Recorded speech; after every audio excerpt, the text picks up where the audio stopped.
Caste politics की प्रयोगशाला रही है बिहार हमेशा से। अभी 2 अक्टूबर को कास्ट सेंसस का डाटा रिलीज हुआ है, जिसमें हमें ये पता चला कि ओबीसी और ईबीसी की पॉपुलेशन जो है वो 63% है और जनरल कैटेगरी की पॉपुलेशन 15.5% है। यहाँ तक तो ठीक है, लेकिन इसके साथ जो ये कहा गया है कि जिसकी जितनी आबादी उसकी उतनी भागीदारी, मीन्स रिसोर्सेज या रिजर्वेशन के लिए ये बात कही गई हो, तो उस हिसाब से मैं ये कहती हूँ कि जब 82% हिंदू ये कह दें कि ठीक है, जिसकी जैसे आबादी उसकी वैसी भागीदारी, तो फिर क्या होगा? एक इंटरनेशनली कम्युनल होने का टैग लग जाएगा आपको। और क्या होगा? हो सकता है दंगे भी हो जाए, हो सकता है पत्थर बरसने लगे। लेकिन 2006 में प्रधानमंत्री मनमोहन सिंह अगर स्टेज पे खड़े होकर सबके सामने ये कहते हैं कि देश के संसाधन पे पहला अधिकार देश की माइनॉरिटीज का है, स्पेशली मुसलमानों का, तो ये बड़ा सेक्युलर स्टेटमेंट था, ये बड़ा ही सोशल जस्टिस वाला स्टेटमेंट था। अब आइए देखते हैं इस सेंसस का परिणाम क्या होगा।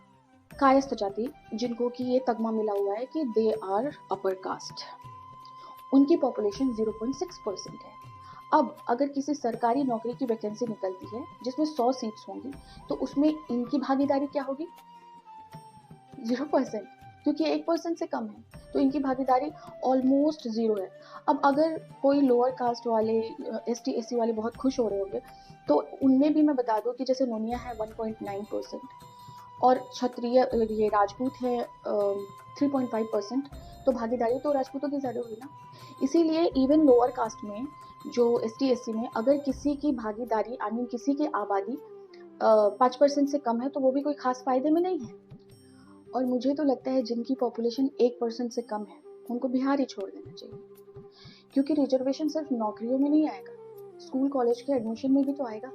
तो अनटिल अनलेस आपके पास एक अच्छा एस्टेब्लिश्ड बिजनेस ना हो, आपको यहाँ रहने का कोई फायदा ही नहीं। और पहले तो नीतीश कुमार को भी जाना पड़ेगा, क्योंकि लालू जी कहेंगे कि आपका पॉपुलेशन तो 2.8% ही है और आप प्रदेश के मुख्यमंत्री बने बैठे, कुर्मी जाति की पॉपुलेशन है 2.8%, और वो कहेंगे हमारा बेटुआ तो 14% वाला है, तो मुख्यमंत्री तो यही बनेगा।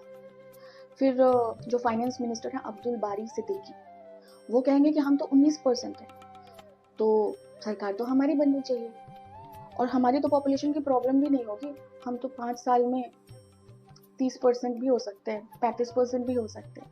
आप लोग सोच रहे होंगे कि मैं मुस्लिम को क्यों इंक्लूड कर रही हूँ, वो तो इस कास्ट सेंसस से बाहर है ना, वो तो रिलीजन की बात है। लेकिन मैं आपको बता दूं कि मुस्लिम्स को भी ओबीसी में मर्ज किया गया है। जैसे कि भाट मुसलमान है तो उनको उनकी परसेंटेज बताई गई है 0.6%। एनीवेज, अगर कास्ट पॉपुलेशन की बात हो रही है, तो कास्ट पॉपुलेशन में जो ये रिजर्वेशन या नौकरी वगैरह जो कुछ भी देने की बात करेंगे, वो देंगे कैसे? इनके पास नई नौकरी जनरेट होती नहीं है। जीएसटी में इनका कंट्रीब्यूशन जो है -5% है और कोई इन्वेस्टर्स बाहर से आते नहीं है यहाँ इन्वेस्ट करने के लिए, तो आखिर ये देंगे क्या? अब अगर हम देखें तो काम के बेसिस पे तो इनको वोट मिलने से रहा, तो इन्होंने ये जाति वाला ऑफर फेंका है।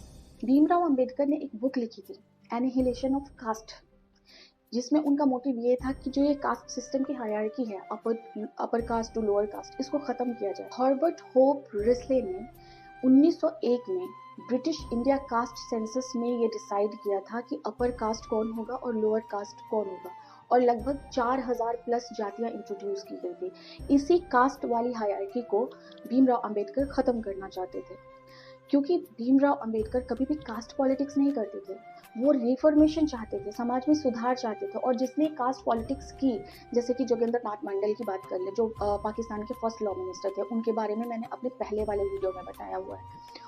उनकी क्या दुर्गति हुई कि वो लास्ट में एज अ रिफ्यूजी इंडिया में आकर बीमारी से और पॉवर्टी में उन्होंने दम तोड़ दिया। इसीलिए मैं कहती हूँ कि हमेशा एक रहने की सोचो, क्योंकि ये पॉलिटिशियंस या जो भी चीज़ें पॉलिटिक्स से रिलेटेड है, ये हमें बांटने की कोशिश करती हैं। हमारे देश के लोगों ने आरक्षण को, फिर 1979 में मंडल कमीशन एस्टैब्लिश हुआ, उसको हमेशा वेलकम किया है, क्योंकि हम चाहते हैं कि जो पिछड़े हुए लोग हैं सोशल या एजुकेशनल तौर पे, वो आगे बढ़े। इससे हमारे देश की तरक्की होगी। लेकिन अगर आप जाति और रिलीजन में बट जाएंगे तो फिर कहाँ से देश की तरक्की होगी? अपना भी सर्वनाश करोगे आप और देश का भी सर्वनाश होगा।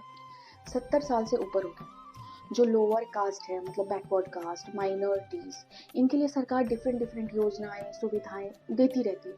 लेकिन जो माइनॉरिटीज थे, जो कि आज़ादी के वक्त 3-4 करोड़ थे, आज 20 करोड़ होने के बावजूद भी अभी भी दबे कुचले हैं। और जो पिछड़े वर्ग थे, जैसे ST SC OBC, वो पिछड़े थे और अब भी पिछड़े हैं। तो मतलब हो क्या रहा है? मंडल कमीशन में जस्टिस रोहिणी के अकॉर्डिंग 6000 जातियां इंक्लूड की गई थी, जिसमें से सिर्फ 40 जातियों की हेल्प की है मंडल कमीशन ने। तो इतना बायस्ड क्यों है? अभी राहुल गांधी ये पूरे देश में कास्ट सेंसस की बात कर रहे हैं। 2014 में जब सिद्धारमैया ने कर्नाटक में ये जातीय जनगणना करवाई थी, उस वक्त जो रिपोर्ट आई थी उसको रिलीज क्यों नहीं किया गया? उनको पता था कि उसका रिजल्ट क्या होगा, इसलिए रिलीज नहीं किया। लेकिन आज ये पूरे देश में कास्ट सेंसस की बात कर रहे हैं। क्यों कर रहे हैं? पहले आपकी कर्नाटक में सरकार है, पहले वो तो रिलीज कराओ, फिर आप आगे की बात करना। और ये जो सोशल जस्टिस के नाम पे ये कह रहे हैं कि जिसकी जितनी आबादी उसका उतना अधिकार होगा, तो फिर 3000 प्लस जातियां हैं, 25,000 उपजातियां हैं। ये रिजर्वेशंस को इतने भागों में कैसे सोशल जस्टिस करेंगे? मतलब कैसे डिवाइड करेंगे? तमिलनाडु में 70% आरक्षण है। बाकी बचे जो 30% लोग हैं, अगर वो उन्होंने बहुत अच्छी पढ़ाई लिखाई की है, इंटेलिजेंट है, तो वो विदेश चले जाते हैं। आप अगर फर्स्ट वर्ल्ड कंट्रीज में जाएंगे तो आप देखेंगे कि ये लोग बहुत अच्छा तरक्की कर रहे हैं, स्पेशली IT सेक्टर में। हालांकि किसी को अपना घर छोड़कर जाना बहुत अच्छा नहीं लगता, लेकिन फिर भी जिस प्रकार बिहार से अपर कास्ट के लोग आई थिंक 90s के टाइम से बिहार छोड़कर जा रहे हैं, वैसे ही भारत से अपर कास्ट के लोग, स्पेशली जो मिडिल क्लास के हैं, वो भारत छोड़ के चले जाएंगे अगर ये कास्ट सेंसस आता है तो। एक टाइम था बिहार में जब हमने अपने नाम के आगे सरनेम लगाना बंद कर दिया था। आप 90s के बच्चों को देखोगे ना, उन्होंने अपने नाम के आगे सरनेम लगाना बंद कर दिया था। क्यों? कहीं किडनैप ना कर ले कोई। आपको ये समझना होगा कि सिर्फ एक जाति को फायदा देने के लिए ये सारा खेल खेला जा रहा है, क्योंकि वो एक जाति इनकी एब्सोल्यूट वोटर है बिहार में, और उसके बाद इनको भी फायदा होगा या नहीं इसकी कोई गारंटी नहीं है, क्योंकि मैंने पहले ही बता दिया कि नौकरी जनरेट कहाँ से करेंगे? इन्वेस्टर्स यहाँ आते नहीं हैं।